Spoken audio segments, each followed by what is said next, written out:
yesterday we talked about volumes of solids of rotation. Now, I don't know that I used those words yesterday, but it's a volume of something that we make by rotating something around.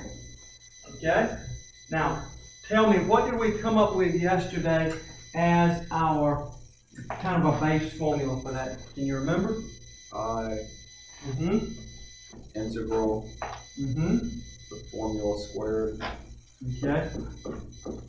Some function squared dx.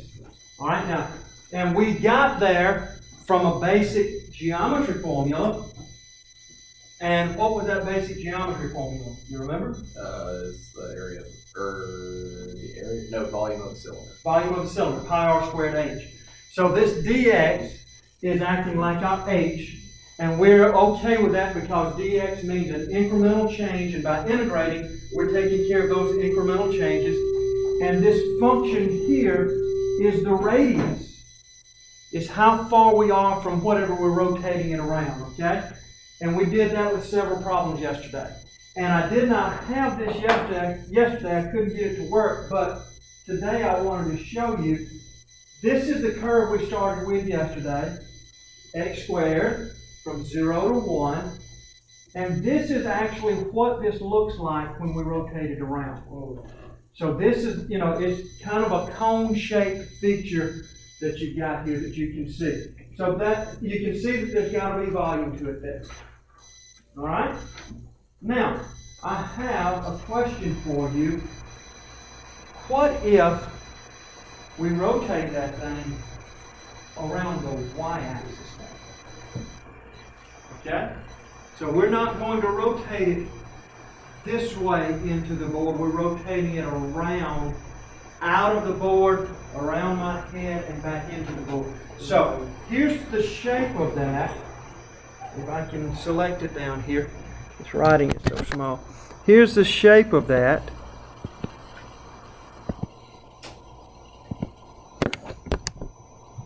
Now we've got something. The shape, oops, if I can get it to come shape like this. Is the shape the same?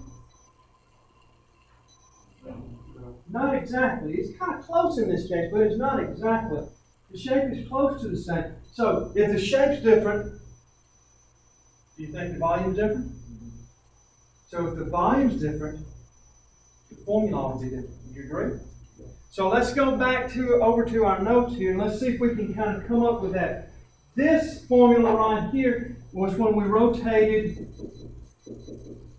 around the x-axis. Today, our focus is going to be rotating around the y-axis, like this. Remember, at the end of the day yesterday, I told you, when you looked at some symbols, you'd see this little circly arrow thing, and that would tell you what you're rotating it around. So we're rotating today around the y-axis. All right? Now, how does that change things? Well, let's go back to the beginning where we started yesterday. Okay?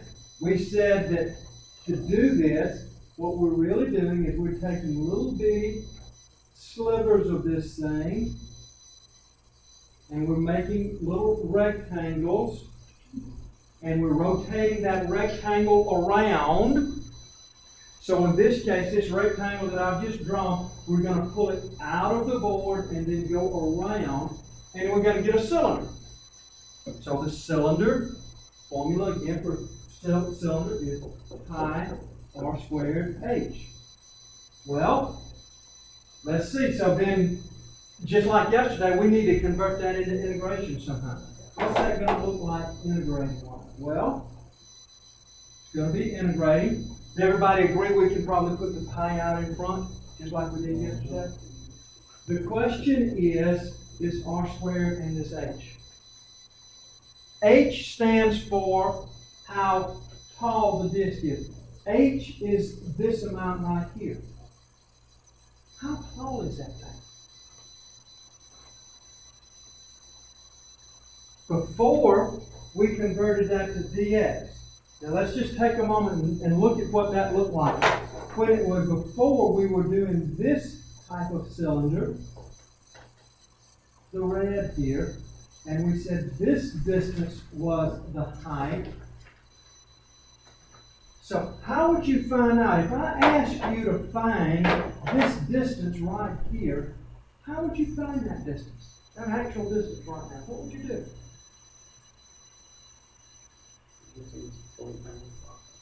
Yeah, this is 0.4, that's 0.6, so 1, 2, 3, 4, breaking it up into 4 sections, that's like 4.4, 4.8, no, 4.5, 5.5. So that's a 0.5, that's a 0.55.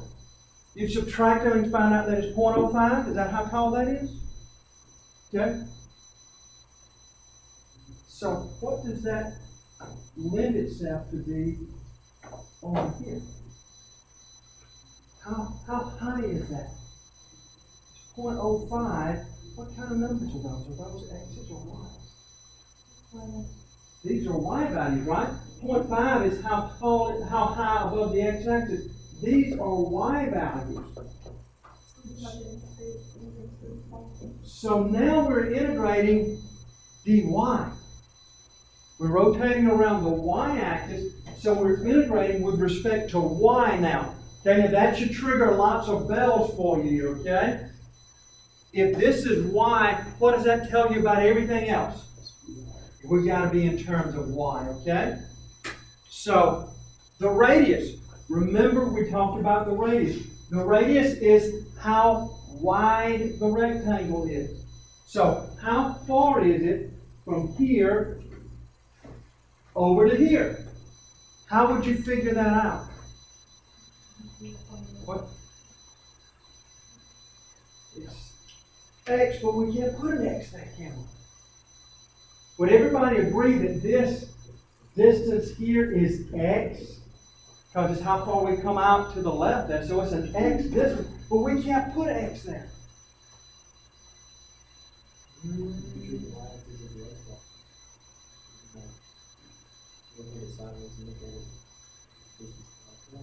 Okay, I follow what you're saying there, yes.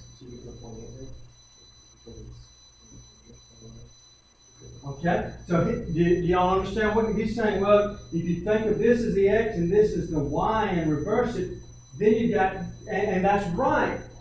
But remember, we don't want to know the distance just at that place. We want to know the distance right there, and the distance right there, and the distance right there. Every single time we're wanting that distance. How could we find that distance? Huh? The square root of Y. She says this distance is the square root of Y. Jordan, do you agree with her? Yep, okay. Why? Why is it the square root of Y? Anybody else agree with her? Yeah. Why is it the square root of Y? Because it's in terms of Y. What did we do? We took this formula right here. Remember, we all agreed that was an X distance. So we took this formula and we solved it for X. When we solve this for X, that gets us X equals plus and minus the square root of Y. Well, why isn't it minus the square root of Y?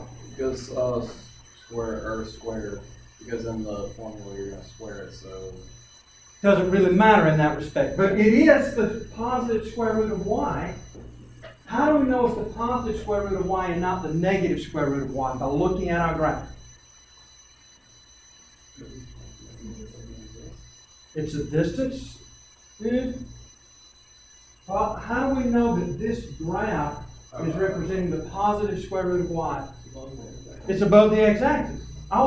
Wouldn't you agree that the coordinates of this are always, the y value is always positive, the x value is always positive? So it's the square root of Y. That's the distance, that's our radius here. That's our radius. So we're going to take that distance squared. Okay? So we've got our pi, we've got our r squared, we've got our h. What are our limits of integration and why are they there? What are our limits of integration? Is that the 0.5 to 0.5? Okay, now I'm rotating this entire thing around, okay? I wasn't looking at just this here. I'm rotating this entire thing around here. I see what you're saying if you're going from here to here, but I'm wanting to take this whole region right here and rotate it around. 0 to who? 0 to 1. Okay? So let me write it back down here. And the real question is, which 1 and which 0 are you talking about? Yes. It's this 0 and this 1 that make up my limits of integration. Why is it not this 1 out here on the x-axis? Why is it not that one?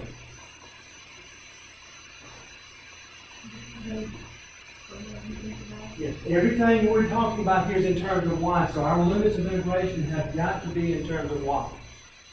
So what are we doing here? We're integrating from 0 to 1, the square root of y squared. We're going to simplify that hopefully first to just y. We get y squared over 2, evaluated at 0 and 1. So we get a half pi. Okay? Now, mathematically, that's not any harder than yesterday. Would you agree with me? It's just the same things as what we were doing before.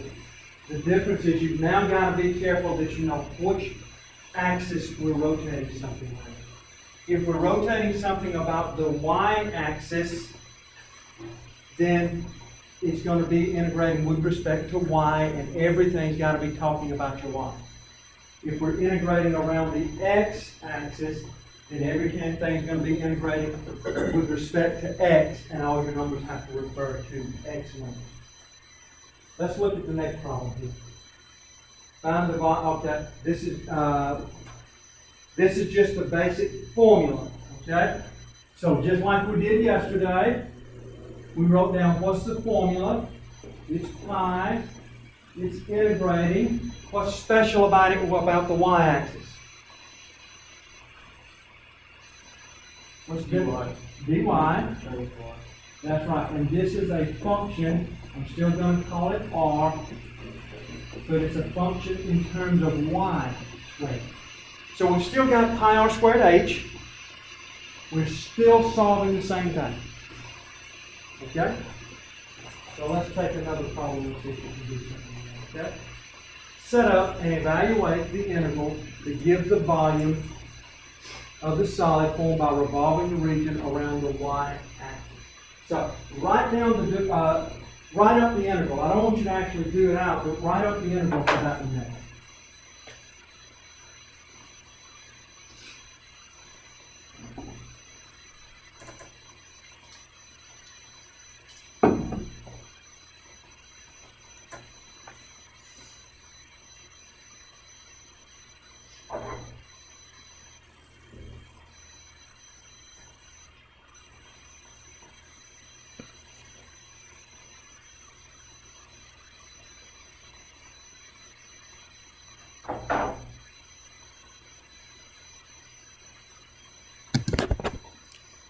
Okay, now we're integrating. So just like I told you yesterday, we want to be sure and get as many points as we can out of this. Is it dx or dy, and why? Say it again. Dy. Why? How do we know it's dy? It's shaded inside. Right. We're looking at several things here. It says about the y-axis. We're looking at the picture and we've got shaded in towards the y-axis. Those are clues here, but in the words is what you're really looking for. It says about the y-axis. Okay, so as soon as you see that we're rotating about the y-axis, then that should tell you that you need to do something with our formula here. What do we need to do with y equals x squared? Solve for x. So we're going to get x equals the square root of y. Now, what else goes into our integrand, our limits of integration, and all that? Okay, what are our limits of integration from what to what? 0 to 4, 4 to 0. And remember, they're y. You're not using this 4 out here. You're using this 4 up here for that, okay? That's the 4 you're doing. You're going from the origin up to 4 with that. Well, we know we need a pi because we're rotating something. And this in here is the radius. How far is it from here to here every time? We're going all the way to the curve, the square root of y squared. So it's not going to be very different than what we did before in the last example. So we get y squared over 2, and evaluating at 0 to 4, we get 16, we get 8 pi. Questions, comments, observations?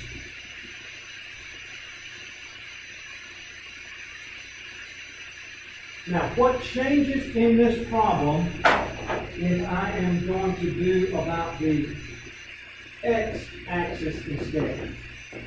So let's add a problem to this. If I'm going to rotate that about the x-axis, okay, don't look at the shading, don't look at the picture now. We've got the same function, y equals x squared. Well, we've got to look at the picture. Don't look at the shading in the picture. If we're going about the x-axis, this is our region. Okay? That's our region now. So if we're going about the x-axis, we're integrating, is it dx or dy now? dx. What are our limits of integration? 0 to 2. We're using these numbers now, okay? It's pi, and what is our function now?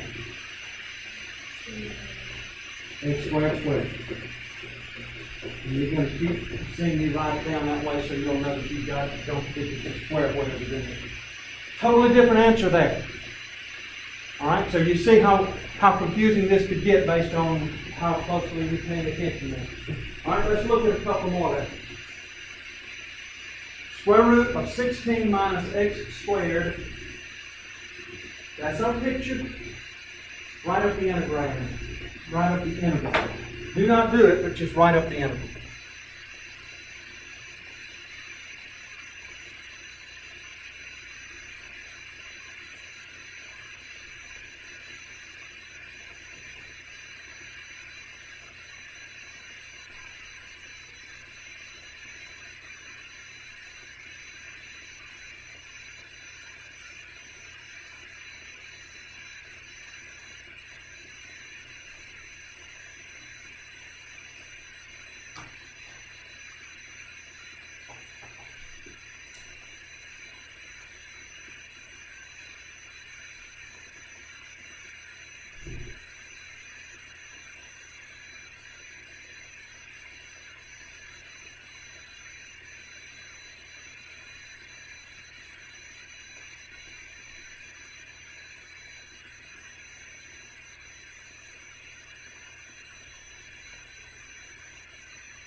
Okay, so what does that look like?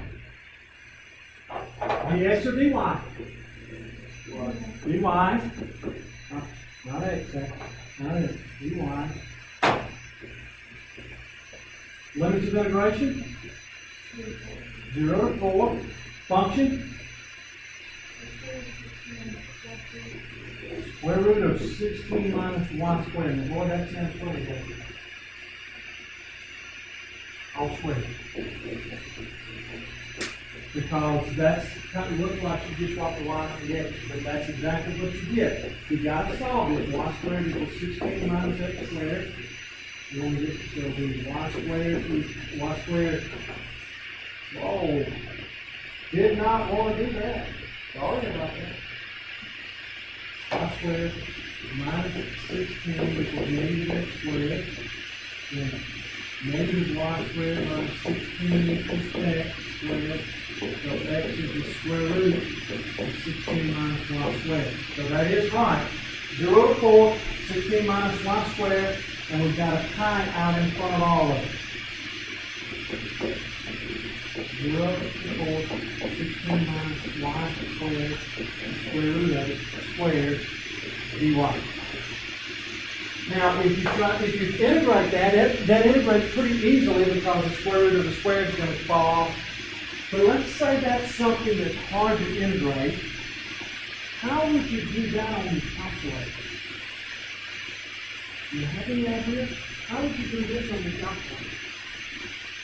Because you can't get x equals something there. You can't put lines over there. When you go to the calculator on this, when you go to the calculator, you're going to replace the y's with x's, and that's going to give you the right answer still, okay? On the calculator, the variable doesn't matter. We're still on my calculator. I'm going to integrate 16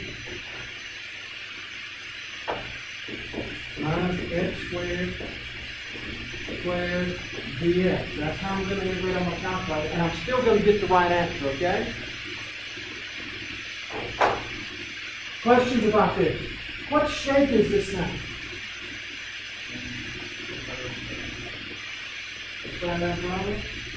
It's a sphere. It's really a half of a sphere. It kind of looks like a parabola, but more accurately, this is a semicircle, and if we rotate that semicircle around, we're going to get a half of a ball. So what's the radius of this sphere? Anybody know? 4. Does anybody remember the formula for the volume of a sphere? It's 4/3 pi r cubed. So you could do 64 times 4, 256 pi over 3 is what you should wind up with. Half of that, 128 pi over 3 should be the answer that you got out of this interval there. But just to give you some context, this is a way to come up with some of the formulas that we use for finding volume. Okay, you wrote them anyway. Any questions about how to set that up?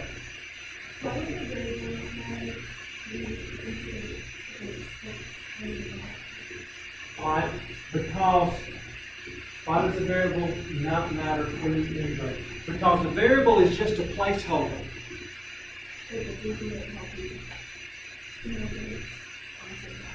Yes, it does. It does help you to know that it's on a certain axis. But when you go to your calculator doesn't care what letter it is.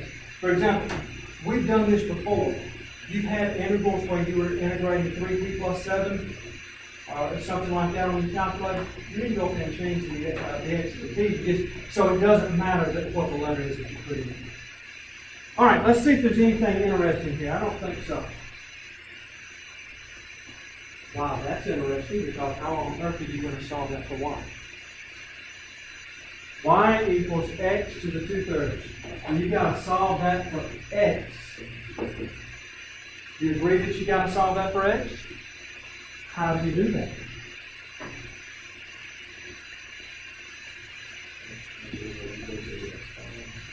Uh-huh.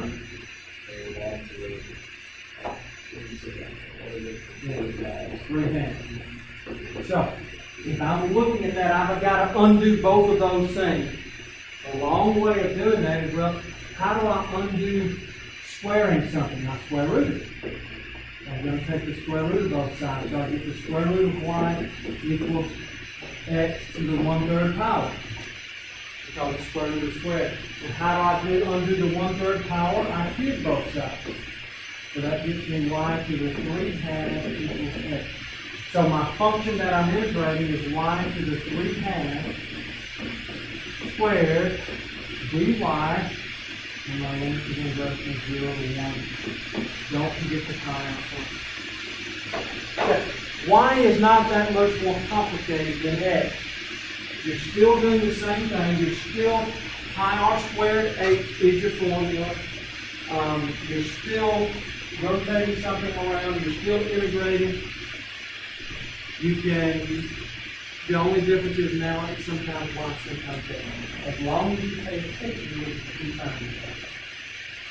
Questions about any of these? I don't mind doing it. We're going to leave on number 5. We're going to look at number 5 for just a second. Make your head hurt. Let's see if we can do something here, okay? Number 5, last problem.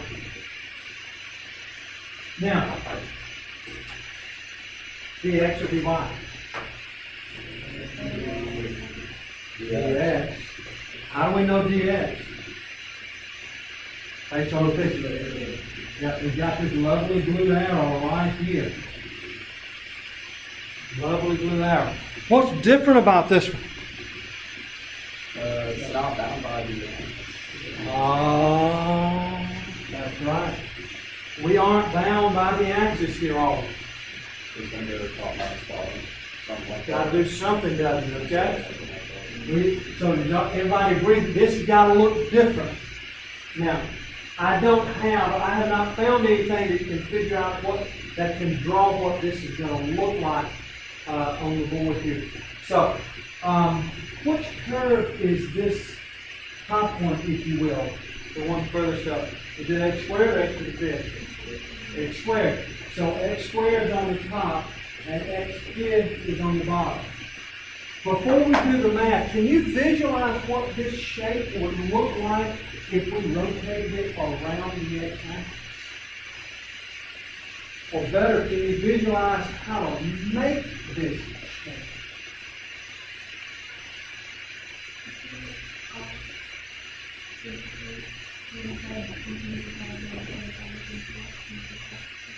Okay, if we integrate one in terms of y, it's going to be going this way, right? That's going to be giving us a piece out here, and one in terms of x this way. They're going to be duplicating some areas there. Good thought, though. I like some thinking going on there. How would you can anybody figure out what this would look like if we were to make it out of wood? So I'm looking at this down here as the bottom of it, okay? So if I'm going to make it, that bottom is going to be a point that I would sit on the ground. What have I got to do? I've got to carve out this off the side. So I'm going to have, looking at it, the outside of it's going to kind of look like a bell. It's going to be flared out. But is the inside going to be completely full? No, because I've got to go back in here and carve out all of this stuff right in here. I've got to carve that out of it. So to make it is a two-step process. Would you agree? I'm going to cut the excess off the outside, then I'm going to cut the inside out, so that my figure has two walls. It's got an outside wall, that's the x squared, and it's got an inside wall. Think of it as there's stuff in between those two walls. So what we're trying to figure out is, what's the volume of this stuff in between? What's the volume of this stuff in between? So now let's go back to what I said I'd have to do. First thing is I've got to make the outside wall. So how would I make the outside wall? Making the calculus here. How would I figure out the outside wall? What do you think?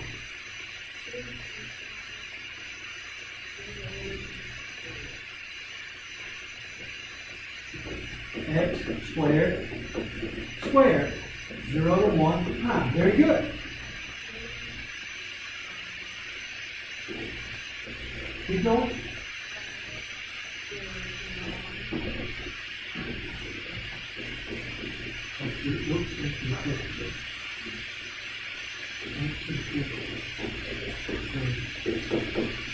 Excellent job. Excellent job. Think about physically what you're doing here, okay? If I'm physically making this, I'm going to make the outside shape, and then I'm going to carve out the inside. I'm going to take it away. Taking it away is subtracting it, okay? Now, Marlon hit a point here a while ago also. We called this the top function, didn't we? We called this the bottom function. Would you agree with that? So it's top squared minus bottom squared. Okay? You follow that then? It's top squared minus bottom squared. I told y'all several weeks ago, top minus bottom is going to keep coming up. Remember, top minus bottom play a role in your area there. Top squared minus bottom squared. That's important to you. You can write this as two separate intervals, or we could just do pi integral 0 to 1 of the top squared minus the bottom squared deal.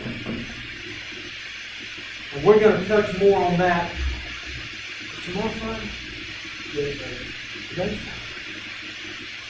Today? Yes, this is the end of the day. Hallelujah. Okay. Yeah, so we're gonna touch again on that Tuesday.